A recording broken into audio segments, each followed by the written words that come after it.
तो hello guys मैं बाहरी जैसे नवरंगपुर सम्बलपुर बस रे ଯିବାକୁ ପଡ଼ୁଛି वीडियो तो नहीं बनाती बहुत दिन पर वीडियो बनाने चांस मिलला नवरंगपुर से बाहरी जैसे बस रे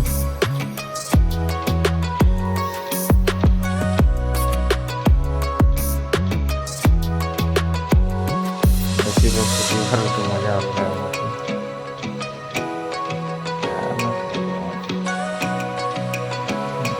लेट कर देते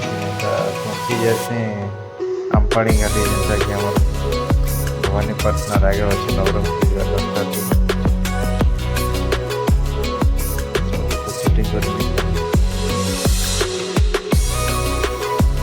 हाथी मन पड़ोसी बाकी भल लगे गाड़ी हिसाब रनिंग होती डर लगे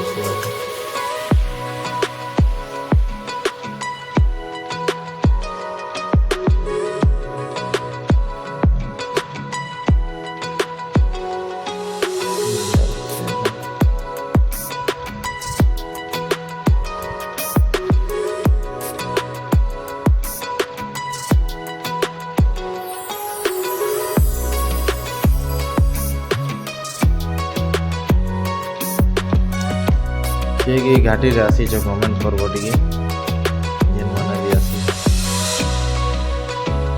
मैं तो बाइक रे भी दी चार थर आना जाना कर घाटी चढ़वाटा उतरवाटा मजा लगस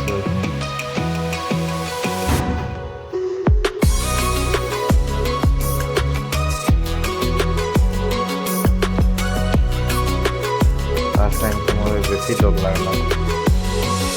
बाइक रे जेन टाइम रे आना जाना कर पहुँची जाए सम्बलपुर समले मंदिर जाए बोली सम्बलपुर जीवार समले मंदिर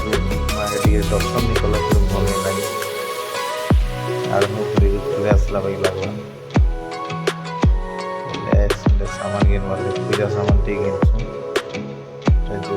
सीधा आगे दूसरा हिरो है पूरा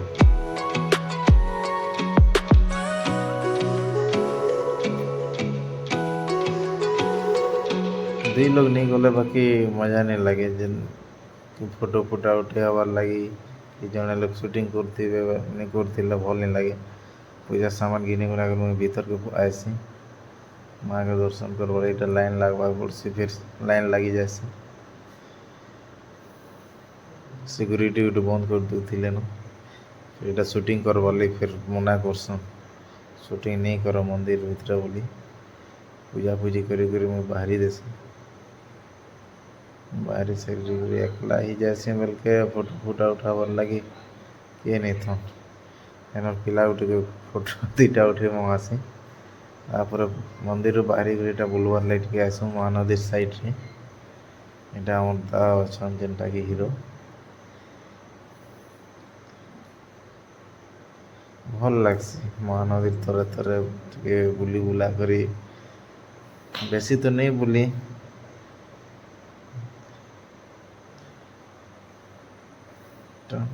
सब अच्छी महानदी देखी दुखा करी बुली बुला करी हम फिर बाहरी जासु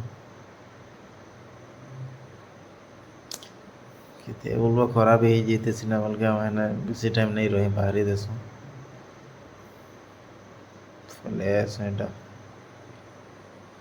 आसु आरो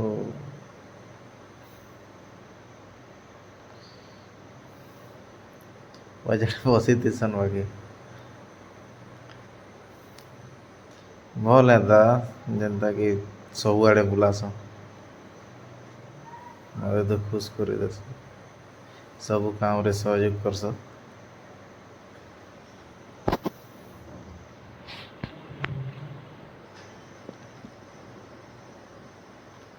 तापर आनसन गोटे जगह के चाट खावा लगी ना तो बहुत मजा लगसी ताकर बहुत भीड़ सीन है अंता चाट मुझे फास्ट टाइम खाएनी तापर राति रे पले आसे राति तो शूटिंग नहीं करी ना जिंदे ट्रेन लेट थिला 11 बजे 8:30 बजे 11 बजे दे सीधा वही पले आसे को रायगड़ा आसपास पले आसते थे ना रायगड़ा कोरापुट ମଝିରେ ଏଇଟା ସିନ୍ ଅଛେ ବହୁତ ଭଲ ଲାଗ୍ସି ମୋତେ ଇଆଡ଼େ ଏଇଟା ଫାର୍ଷ୍ଟ ଟାଇମ୍ ଆସିନି ଯିଏ ବି ନେଇ ଯିବା ବୋଲେ ଆସ କୋରାପୁଟ ସାଇଡ଼୍ ଟିକେ ବୁଲି ବୁଲା କରି ଯିବ ପାହାଡ଼ ପର୍ବତ ଦେଖବାର୍ ଲାଗି ମସ୍ତ ଲାଗ୍ସି ବାକି ମଜା ପୁରା ମଜା ଲାଗୁଥିଲା ପୁରା ପାହାଡ଼କେ ପାହାଡ଼ ଭିତରେ ଭିତରେ ପୁରା ରାସ୍ତା ମାନେ କାଣା ଟନେଲ୍ ବନିଛି ତ ଯିଏ ବି ଆସିବ ଖୁସ୍ ହେଇଯିବ ତାପରେ ପହଞ୍ଚି ଯାଏସି ଏଇଟା ଜୟପୁର ନାଇଁ କୋରାପୁଟ ଏଇଟା ଜଙ୍କସନ୍ ଅଛେ ଯେନ୍ଟାକି ଫେମସ୍ ଜାଗା ଓଡ଼ିଶାର କାଶ୍ମୀର ବୋଲସନ୍